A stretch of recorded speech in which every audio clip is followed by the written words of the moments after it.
Hey everyone, Eric Watson here, freelance writer, player of games, writer of words, recorder of videos, and tabletop role-playing aficionado. Welcome to the DN Roundtable for March 2021. This is a chance for patrons and I to get together and discuss topics in tabletop RPGs, and by sharing our ideas, thoughts, and experiences, we can all become better DMs and GMs. DM Roundtable discussions are open to all patrons at every level of patreon.com/RogueWatson. You don't even have to be an active participant. You can jump in here and lurk to your heart's content, and we are glad to have you.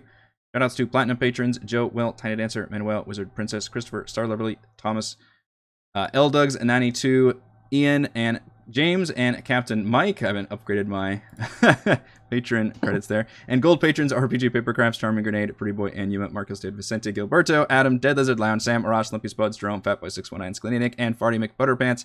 Thank you all very much for your support. This month's topic, as determined by the Patreon poll, is factions. Factions often make up the primary ingredient in world building in modern RPGs and could encompass everything from cults to entire countries to just a single tribe or group.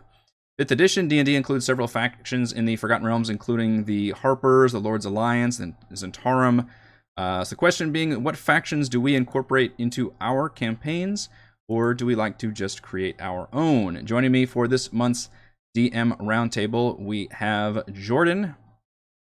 Hello. Lumpy. Hello. Dead Lizard Lounge. Hi, thanks for having me. And Marcos. Hey, what's going on? Jordan, you were here first. So factions. Tell me, do you use any of these factions? And you mentioned running Dragon Heist, that they are used a little bit more in that campaign. For the most part, when I read through the Dungeon Master's Guide for the first time, I ran across them. I was like going, okay, there's renown, there's piety. It's something about gods and gangs, and they do something. And when I started reading into it more, I was like, okay, so there's different levels. And once you get to certain levels, you get all these cool titles. But after that, I was kind of looking at it going, okay, so great. I have a title and these people think I'm cool, but outside of that, what mechanically does it do for my players, and why would they actually want it in their games? Mm-hmm. And at the end of the day, I was kind of at a loss until I saw Dragon Heist, which was the first time I had seen factions really get a real boon or measurable aspect to them. Where in Dragon Heist, at the very beginning, they have a part called Factions in Waterdeep, and if you want to be working with the Dareth, they'll give you certain things when you hit certain ranks. Same thing with the Emerald Enclave, or the Lord's Alliance, or the Harpers, or whoever, and depending on which factions you get, later on in the actual adventure, that actually determines which missions are available to you. So your decision on what faction you pick will actually change the course of the story and what things you interact with, run into, how things are presented and progress.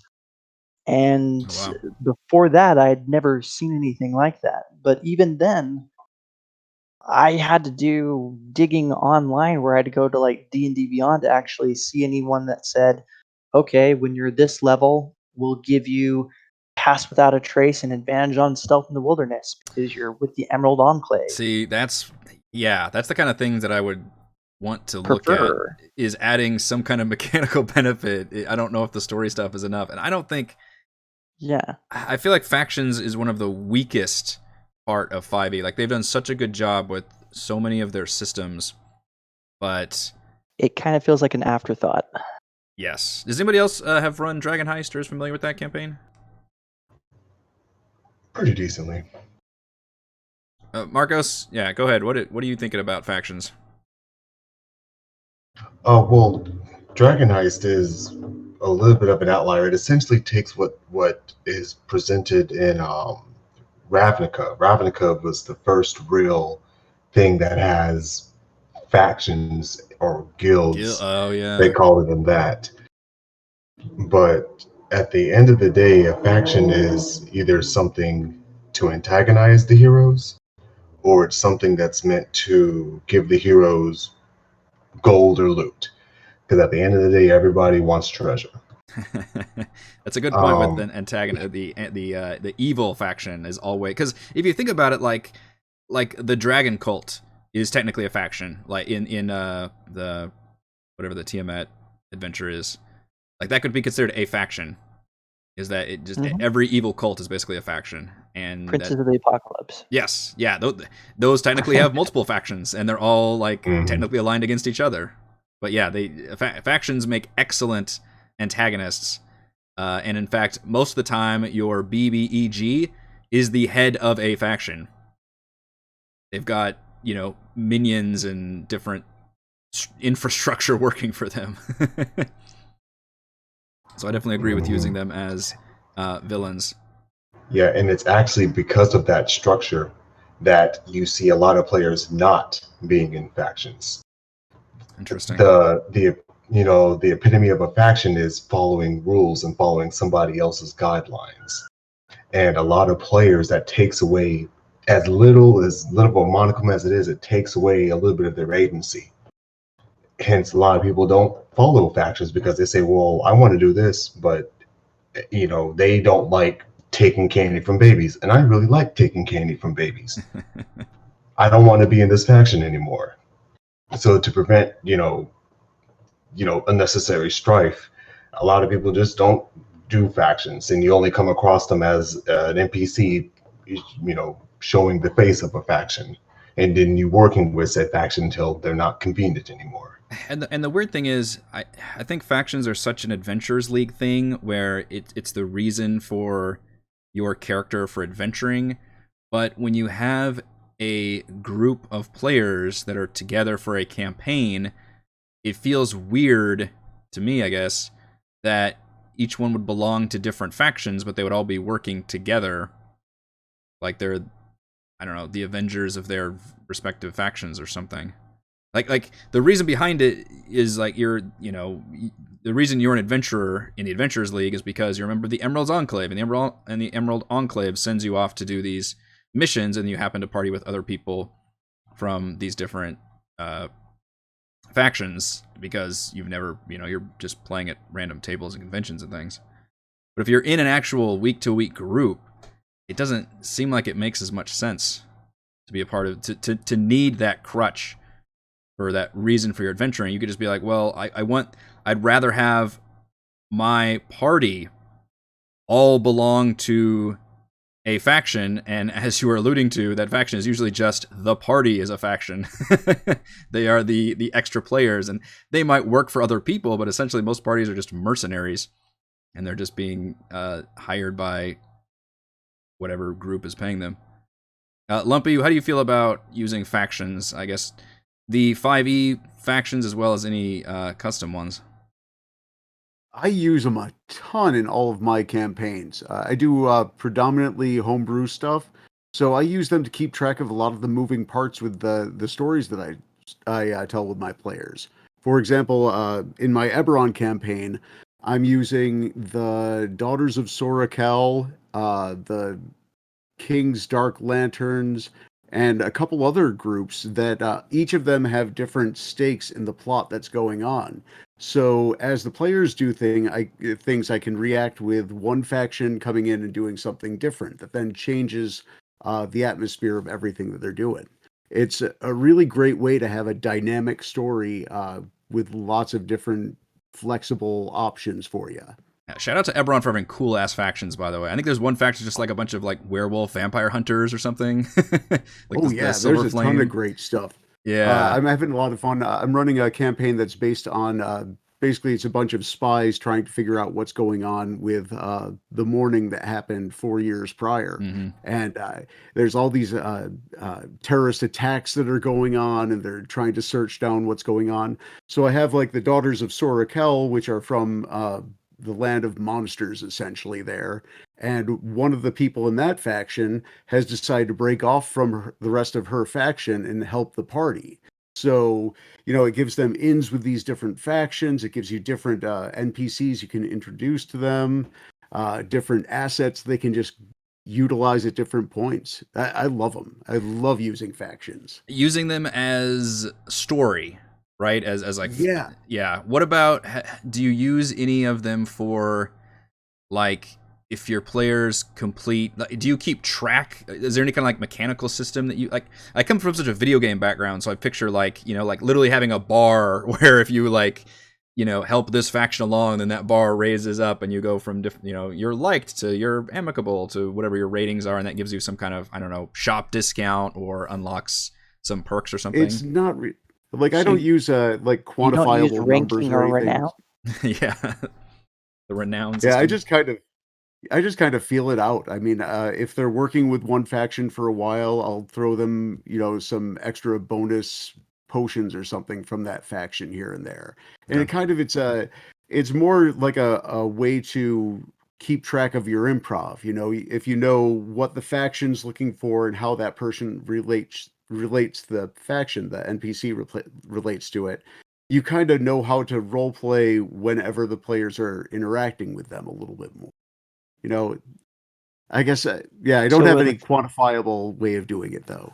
So it affects the influence that a character would have on a random NPC based off of what group they're associated with. It's like walking into the Yeah. prison yard, and if you're a blood, you go this way. If you're a crip, you go that way. If you're something else, you go somewhere else. So, Yeah. are there any that are diametrically opposed, like at least in your story, where the players have to make choices if they want to more go and work more exclusively for one faction to the detriment of another faction? Yeah, in fact, I have one of the NPCs that they're dealing with currently is he's involved with two separate factions that are going on. Scandalous. They yeah, and they don't know which way he is going to lie, so they've been kind of keeping him at arm's length, it seems like so far. But yeah, it's interesting what you can do with some of these dangling a carrot in front of the players, because I've tried to get them to hook up with specific factions before. I've given them like choices. Hey, do you guys want to go along with the Harpers when I was doing a Forgotten Realms campaign? None of them would take a bite on it. Huh. None of them want to join any group. I've never had anyone want to. I almost think that's indicative of how just boring the factions are in 5e Forgotten Realms, though, too. Yeah, Especially compared to the that Eberron is. ones. Oh, the Eberron ones are great. I can't say enough great stuff about Eberron. I'm pretty much switching all of my games to that campaign setting Ooh. now. Yeah, that might have to be a future topic, just because I mean, Eberron was on my list of campaigns we were going to run next. I'm a big fan for sure. I've been seduced by it. Dead Lizard Lounge, you've been quiet over there. Tell me about how you feel about factions. Yeah, I agree with the Patreon's earlier, comments about it feeling like an afterthought and kind of like an NPC face or trigger most of the time. I always look out for the modules that mention, this vendor is tied to this, faction member, and I don't think a single time that's actually come up in a campaign. And to be honest, that's kind of for the better.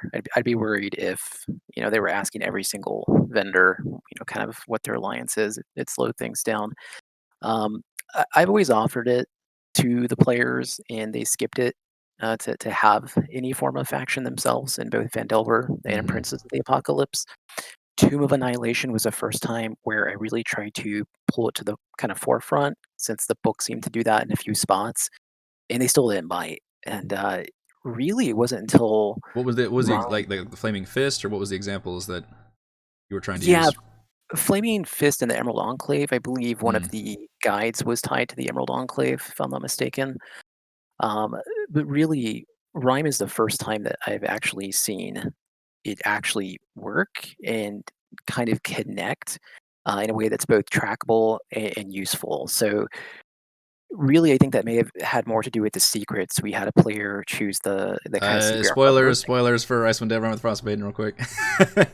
Sorry. All right, go ahead. Most of these DM roundtables should, spoilers, but I do want to make sure we get that out there. All right, go ahead. Yeah. So we had someone choose that, and it's really impacted the 10 towns play, including especially Targos with Nair and the Zentrum impact there and the other towns. It's made things extremely trackable. There's been real results, things that are constantly changing the game, and it's actually kept them in town doing quests for a group of adventurers that normally just wants to get outside of town and never look back. So in that regard, I think that's really successful, and I think that kind of ties into what Lumpy said about the spy style. Once you add some intrigue and you're not sure who's what, and the players kind of question each other on it, I think that adds a fun dynamic that makes the factions a lot more than you just kind of find in the book. The one exception to the boring factions in 5e that I've found in my experience is the Zentarum, because they're just classic like organized crime, and everybody likes to fuck around with organized crime stories. Like, it's just, we all know like the characters, we all know the stories, the plot, the betrayal. It's such a classic trope in storytelling, and at least in our games, that's pretty much how we've run our Zentarum. Is just they're like classic gangsters basically. And I like that they crop up in quite a few scenarios. I wish more of the factions were more interesting than like, we're a bunch of noble lords that want to have order. Like, yeah, most city-states do. Or we're just a bunch of druids who like the natural world. The Harbors is the weirdest one. It's like, we're just good guys, man, and we don't like power. Honestly, I feel like the Harbors are just a leftover from it's a satanic panic in the freaking early 90s where it had to be good guys winning. Yeah, I guess they just feel like such the generic, like, we are the good guy, but they're not even fun good guys. It's not like they have like an Avengers crew and do stuff. They're just like, we've got like spies everywhere, but we're good guy spies, and we just make sure to like steal artifacts away from bad guys or something. It all feels like it's a holdover from previous things, and none of them are very well explored or utilized. And even from a story standpoint and from the mechanical standpoint, I'm literally looking at the Dungeon Master's Guide. It takes up all of like a page and a half, of information on factions, and that is such a big part of so many video game RPGs that I've played. Is they're so heavily based on factions, like just whether that faction is an entire country, or it's just a group of people, or it's one city, or it's an evil cult, or whatever it is. Like, those can all be factions. And it's so disappointing how they're used in 5e.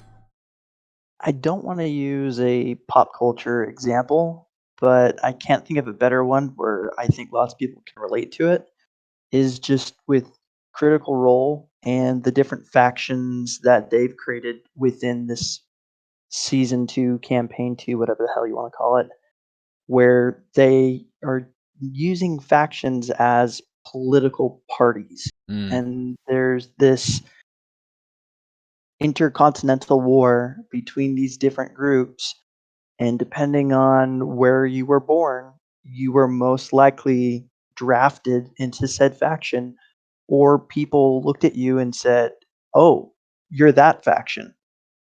Well, fuck you." And so it just like created this automatic sort of dichotomy of how do you actually approach things from a narrative standpoint to actually get things done. And it created a component to the game which was tangible in terms of the way that they had to interact, especially since their group was from both sides of the party, of both sides. I would love.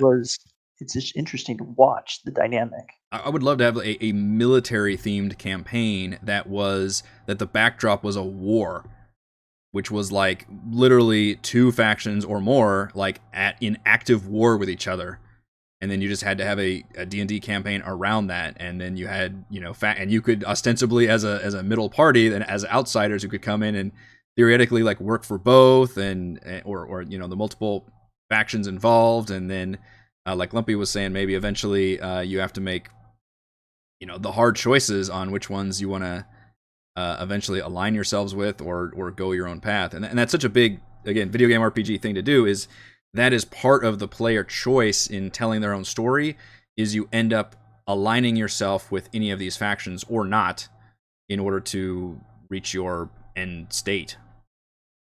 And that's really what campaign 2 is for that particular pop culture group, is watching what you just described play out. And then on top of that, when characters leveled up, their faction would come out and there would be some sort of dialogue more than just, okay, what'd you get at level 5? It was my mentor comes out and we have a fight. And at the end of the fight, they sit me down and give me these new abilities. Yeah. So it See, was just interesting.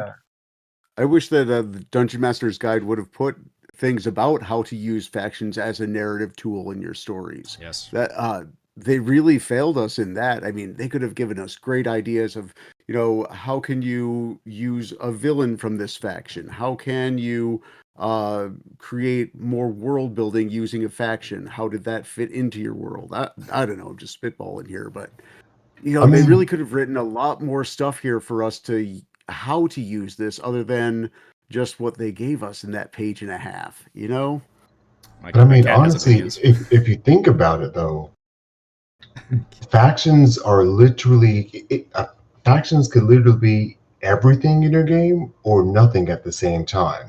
Yep. Right. Think about a level 1 adventure where you're just a hodgepodge of level 1s fighting goblins. The goblins are a faction. The goblins could be the faction. Yeah. That you can either join or then kill. Or it cannot be a faction and you can still kill the goblins, or you can talk to them and join them. Factions are literally just something for expanding upon the 3 pillars of D&D: exploration, combat, and RP. In some way, shape, or form, factions are going to add to that. To me, or it could be not, and your game could still be there. I feel like that's why they didn't really dedicate a whole lot to it, because it's up to the dungeon master to figure out if a group is worth defining as a faction.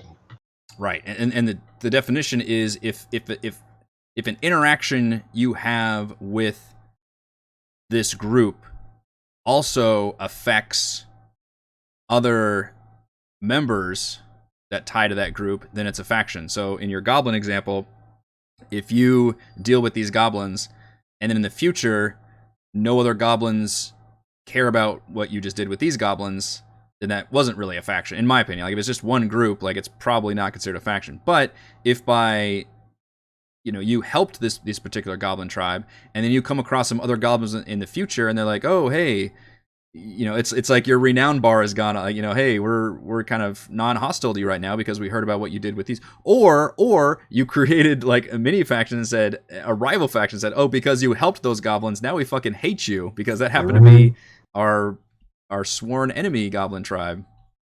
It's Baldur's Gate 3 with the goblin that you save out of the little druid place. Do you save him or do you kill him? It could be Snigbat, who you save the pups and go into the wilderness. Yes. And then you come back across Snigbat and he has some stuff for you. He's suddenly a faction. Yeah. He is a faction. That's one of the reasons why sometimes, like, with the things that Wizard of the Coast gives us, I feel like kind of have to take it, and what you make with it or do with it is really so much up to the dungeon master. Because going back to Dragon Heist, the way that it's written from a DM standpoint is pick one big bad and run with it. So there's one faction and then there's the party. And I basically looked at the fact that you're only supposed to pick one of them. Yeah, I looked at the book and I go, well, there goes 5 different whole sets of enemies I can use, and all of their layers and all this other stuff. I said, screw that, I'm running them all. And suddenly factions became a big deal because it was a race for the heist between the factions and whether or not they wanted to recruit the party and the party was open to that, or whether the party said, screw you, you're bad, we don't want to join you. And it then created this different dynamic of, are we loyal to any of these people? Are we not? Are we with the city? Are we with one of these groups? How do we want to play this? And suddenly that became kind of like what Lumpy said, a totally different narrative device that changed the player mindset in terms of what choices were available to them. So, those are Lounge, you were mentioning in Frostmaiden, you You're talking about the Zentarum as the faction you were looking at using? Yeah, we've really tied it together here with the player who's essentially a harper. So, it's kind of created that dynamic between two of the factions. It's led to a lot of movement in the towns, especially just because of the way the book's written and how it impacts some other towns, and including Goodmead here. So, there were some pieces with Rhyme that I was able to kind of move around to keep that going since the players were intrigued. And now we've pulled in East Haven. They've actually captured Nerith, the town speaker of Targos, and plan to hold him for a trial that'll never happen for other spoiler reasons. I won't say. Even more spoilery. But no, it's actually been really successful. But again, I think that goes to the factions really are what you make of them. Um, for better or for worse, a lot of the 5e modules just kind of seem to put a little drop in there most of the time and say, well, use it if you want, or use it if your players want. But I think Frostmaiden really had enough there to actually make it interesting, and then a player did the rest. So, even though there's only literally one player that has chosen a faction, it's had a big impact. And furthermore, if we break down, factions can be different things. Well, 10 towns are kind of similar. 10 towns have their own preferences, and they'll actually prefer or not like someone based on kind of the quests they've done and in what areas they can get jealous. So we've also seen I'd say some factional usage there as well with the towns themselves. I'm glad you said that, because I literally was about to segue into what I was prepping for our upcoming campaign. That I actually wrote down the factions that were important in the campaign. I divided them into major factions and minor factions, with the caveat that the major factions are always going to be a major part of the campaign. The minor factions, any one of them could be expanded, most likely if any of the players are a part of these factions in some way, whether that's they're literally like working for that faction, or they've just had like a past run-in, like maybe Zentarum gangsters burned your house down or something. That's not going to make you a Zentarum, or maybe it will. You have a really twisted backstory, but they're involved in your character arc in some way. So I literally wrote down the major factions were the Arcane Brotherhood and 10 Towns. The 10 Towns themselves is a faction for the reasons that you just mentioned. And then minor factions could include like the Zentarum. Again, in my campaign, I would consider it a minor faction, but very easily could expand. And your example, did become a major part of the campaign, and I could see that happening in mine as well if any of the players have anything to do with the Zentarum. The Reged Nomads, the Goliaths would definitely be a major player, especially if any of the characters are Goliaths or have anything to do with Goliaths.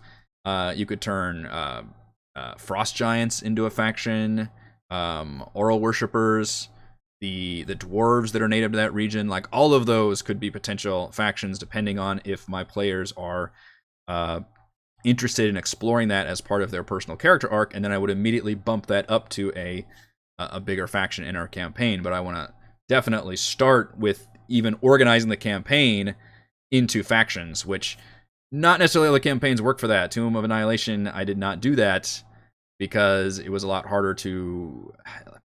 Factions only played a role really in like the first third of that game, and then it's a little harder for me to organize it that way. But Dragon Heist is like the opposite, where it seems like that one is obviously you're in an urban environment where a whole bunch of sentient humanoids are competing against each other, and they're all different factions.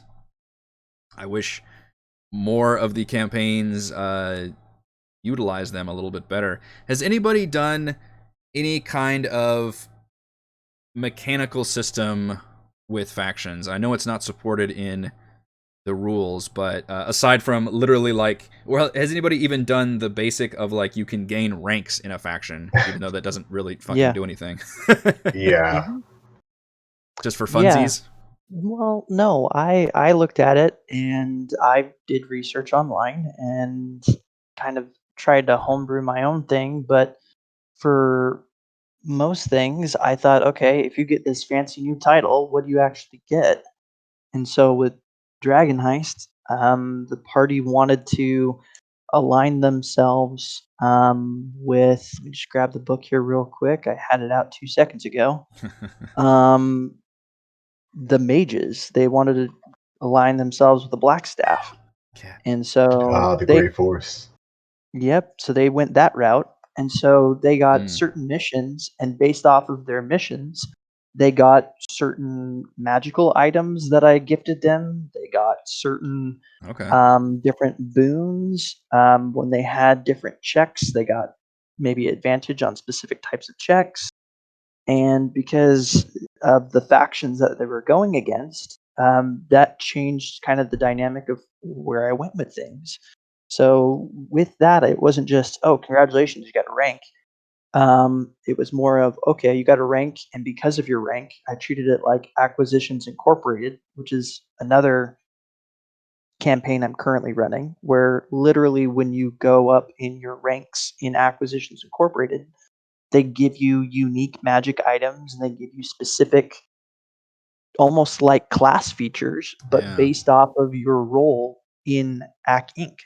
And that's So good they're motivation for what Marcos was saying, which is what players are interested in. A lot. I mean, obviously, some are interested in for the give me story and stuff. stuff. Yeah, we want stuff. We want. Yeah, they want stuff. We want the stuff. That's what I'm saying. So Mhm.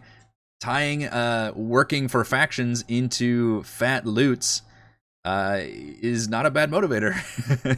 Mhm. Like my party loved the fact that they suddenly had a familiar that none of them had to learn find familiar about.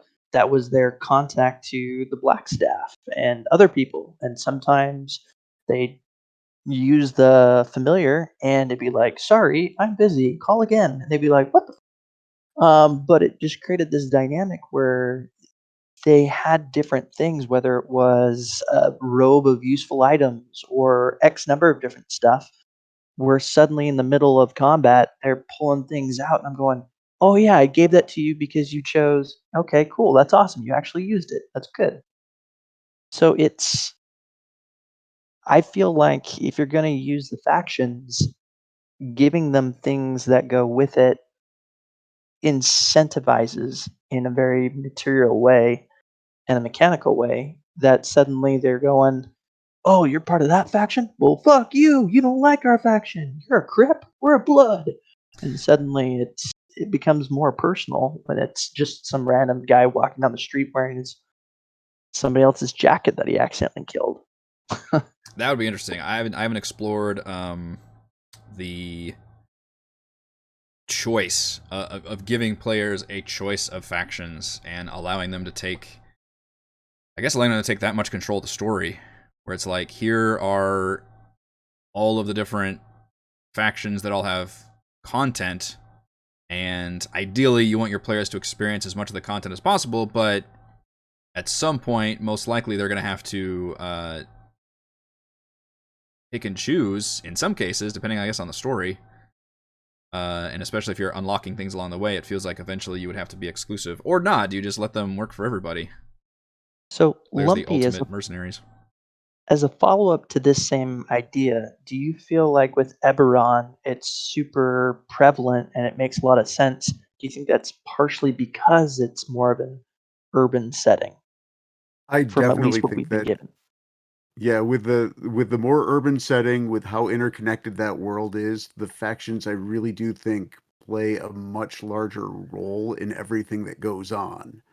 Uh, I mean, there's even in the book for Eberron campaign setting, it says like how the different countries are interacting with each other. So even just kind of baked into it, if we look at it as any group can be a faction, they already write about, dozens of them right in that book, and they all have lots of interactions. One of the big parts of my campaign is involving Thaliost, for example.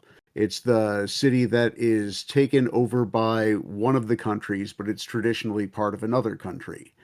So there's multiple factions already playing on that one city and all the all the things around it that my players are going to find out. So That's what I'm Like I saying. You're can occupied. We're normally a different country. We're taken over by this country. yeah, occupied. That was the word I was looking for. Yeah, it's but there's I mean, with all the terrorism going on in my campaign, it makes sense that that's going to play a large part. That city itself is going to take a large part of this whole campaign. So That is a Like good point. Yeah. I think the guilds that Marcus was talking about with Ravnica are so cool because of the different background things that they give you and the different ways that those guilds run and how they work. And the fact that when you get ranks up them, it tells you that you get X number of different things. It gives you a mechanical, measurable thing that you get by being renown 5, by being renown 10, by being rank whatever, that they actually I give guess the you a mount or something. Like there's actual things that they give you at Ravnica where I'm going, that's sweet. well, in Eberron they have the Dragon Mark houses, and those they Hmm. give you quantifiable things at certain levels, different spells, things like that. And still, my players, none of them bid on going into any of the Dragon Mark houses too. I was really surprised at that. It just seems like players just never want to be a part of any of these factions for my games. Time me down, man. And then one of the funny things is because I sometimes, and honestly most of the time, I do the opposite when it comes to mechanical things. I don't know if you guys ever heard of the Doomsday Clock, but I've heard of yes. it, but in relation to what? in relation to the actions of the players. So with the faction, whether I disclose it or not to the players, they usually start at 0 because the players are unknown. But as they gain renown, not the big R, but small R renown in the world and do actions, if that comes into conflict or aids a certain faction, it'll move the doomsday clock a little bit. If they do something that another faction hates, it might move to 1, you know, and I'll keep like a diagram of what they've done to gain the ire or, maybe even background praise of a faction. And as opposed to it being a knight in shining armor walks up, says, thank you for your patronage. Here is gold. Be like, no, behind the scenes things. You know, Subtly, and what's the word? Subtly influencing the dice behind the scenes. The Or, DC gets higher, the prices get higher, they get yeah, cheaper, whatever the situation, up or down. suddenly you're getting attacked at night. Those shifts that you're doing actually mean something because suddenly there's an assassin that you guys that wasn't known about before. It's because something happened that was like, whoa, okay, these dudes are being kind of annoying. You, Peon 27, take care of this. Your infamy level has risen. Exactly. Hang And on. then eventually it'll get to the point where maybe I'll have to disclose. Maybe somebody will step out of the shadows and say, hey, you're being a problem for my employer. I need you to stop. Seen wanted posters. Yeah, it's little things like that, as opposed to it being, if you do good, you get good in return. Yeah. Which goes back to what we are saying about factions can be things that your players can work for and progress in and unlock content for, as well as a source of antagonism for evil factions that are directly aligned against the players. I mean, I think in most campaigns, the enemy forces could be considered a faction. I think Ed Lizardlound mentioned the Prince of the Apocalypse is very much just 4 evil cult factions that aren't even technically aligned with each other, but they all have similar bad goals. The Dragon Cult is an evil faction. Storm Kings has, I guess, really just one kind of BBEG that's doing stuff on her own, but utilizing a lot of different giant factions as minions. Tomb, I don't think, has a good example for factions. Undead aren't really a faction. Grung were in yours. Grung. That's the UNT was a really good faction, I think. That I ended up expanding, I think, what was written. And then the like the Red Wizards was a faction that I True. definitely. And then, of course, the Flaming Fist, which plays into Baldur's Gate Descent into Avernus. True. Yep, they show up for that because I think they're like bankrolled by Baldur's Gate. So each of these campaigns has some new factions that kind of build upon the ones that I guess exist in the Forgotten Realms, usually as an antagonist faction, which is why I'm looking forward to the using the Arcane Brotherhood in Rime of the Frostmaiden, because they're not antagonists, and they're also not necessarily the good harpers either. They're just kind of all about pursuing knowledge, which can very much be, evil or good aligned. And the people, the major NPCs who are a part of that faction, all end up having their own, splitting off into their own directions in a rhyme, which is going to be a big part of my campaign. And in fact, one of them even forms a faction I forgot to mention. The whole Black Swords faction could be a transform into a minor into a major one. So that's a really cool system, and I hope one of my players can be tied to the Arcane Brotherhood in some way, because that would be a great connection to use.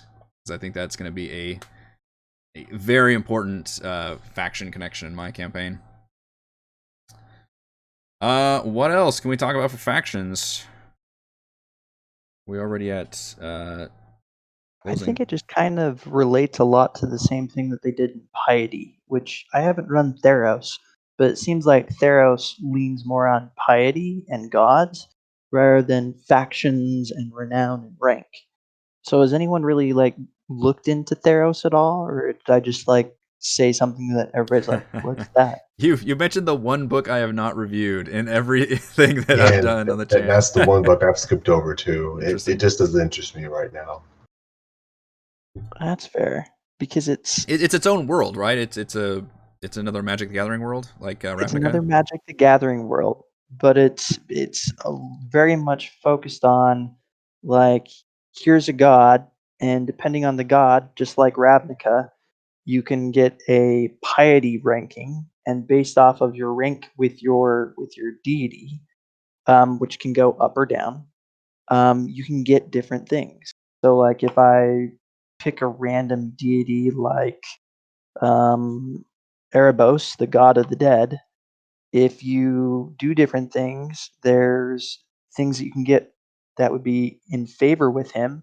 And if you earn piety with him, the very first level of his piety, you gain the ability to cast Bane for a number of times equal to your wisdom modifier, and you can regain all expended uses during a long rest. What's an example of something you would have to? Does it list examples, or is it From role what I playing can stuff, or is say, it you need to do quests that involve these things? a little bit of both. Okay. So it says in here that a concrete way to increase piety, or in this case, rank within a faction, you would have to convince a group of people to accept misfortune because this god is the god of death. Or you would ease someone's death or assist with funeral arrangements. Or you'd retrieve a prominent figure's eidolon or returned form. Returned are people that come back from the dead, but they're not undead. It's this weird new kind of race in Theros. Or there's ones where it's you save a life without securing compensation from Erebos would weaken your piety score with him. Or if you forsake your duties for personal gain or pleasure, would weaken it or allow a soul to escape the underworld. There's aspects where they go, these are measurable things that are more like events or actions, similar to a paladin and whether or not he's being true to his Right. Tenants and his tenants. Is that something or you keep whether or track on not you're gonna. the character sheet? It doesn't give a spot for it, so I think it's very similar to the way that a warlock would deal with their patron. If you piss off your patron, he gave you his magic, you can take it away. So I have a system where if I have anybody that's playing a warlock, typically I'll have it where it's okay, if you're doing what you need to do, you'll get more RP options, or it'll speak to you more directly, or it'll give you more insight, or DCs will be lower for certain things because of your connection to your patron. Your magic is stronger. Hmm. Or if you basically say, fuck you, I'm going to do what I want, suddenly you might wake up one day and you can't cast a cantrip. You're going, oh shit, I'm normal. Moving that doomsday clock. Mhm. Yeah, the Paladin, I think in previous editions of D&D actually had rules for if you went against your rigid oath, Tenets. or I guess tenets was the term that was still used, but and I think obviously that retains in 5th edition, because I think you could still be an oath breaker. Is that a thing? Mhm. It's in the Dungeon Master's Guide. Okay. It's an actual subclass that you can actually. I've had players ask, "Can I be that?" And I said, "Well, pick something else. Start. Piss me off. Sure." Right. Yeah, it's so much cooler if it happens organically, like in the context of the story.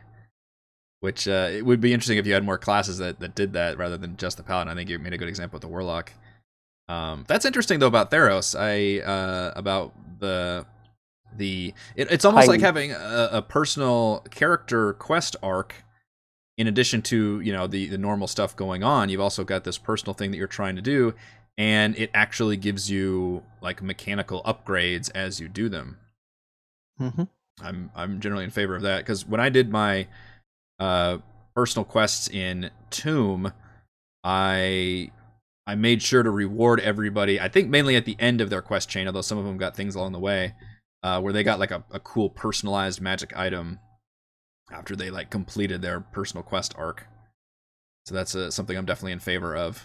It's having some special thing that just that player is interested in doing, not at the cost of like they have to leave the party or to do anything. Presumably everybody would be along for the ride for that, but that it focuses on that player, on things that they care about personally, and then they can get a reward from that.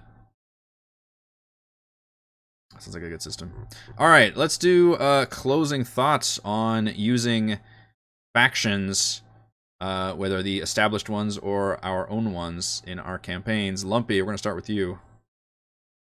When I've used a faction, I always ask 3 questions of it. What do they know? What do they want? And what are they hiding? I like that a lot. Jordan. I'm of the mindset that if you're going to take some extra time to RP something specific to something else, I ought to reward you. So whether it's to give you some sort of faction associated spell, or some sort of item, or some sort of boon, then I'm more than welcome to do it. But again, player choice. And I've had some players that love it, some players that don't. So it just kind of depends on the party and what they want to do. Marcos. Thumbs up. Factions add to your games. I like them. Yeah, you like them. All right, Dead Lizard Lounge. Final thoughts on factions. Yeah, leave it on the table and be ready for your party to either, kind of dive in and be prepared if they want nothing to do with it. So just have kind of both plan A and plan B at the ready. Yeah, I want to do better about using factions. I wish that we had better options in the books. But I think there's enough in there, and especially with each campaign introducing at least 1 or 2 factions, or bringing some that I wasn't quite fully aware of, like the Arcane Brotherhood, into a bigger light, and using that. Obviously you want your factions to be a big part of the story, and that's what makes them cool. But ultimately it comes down to the players, like we mentioned.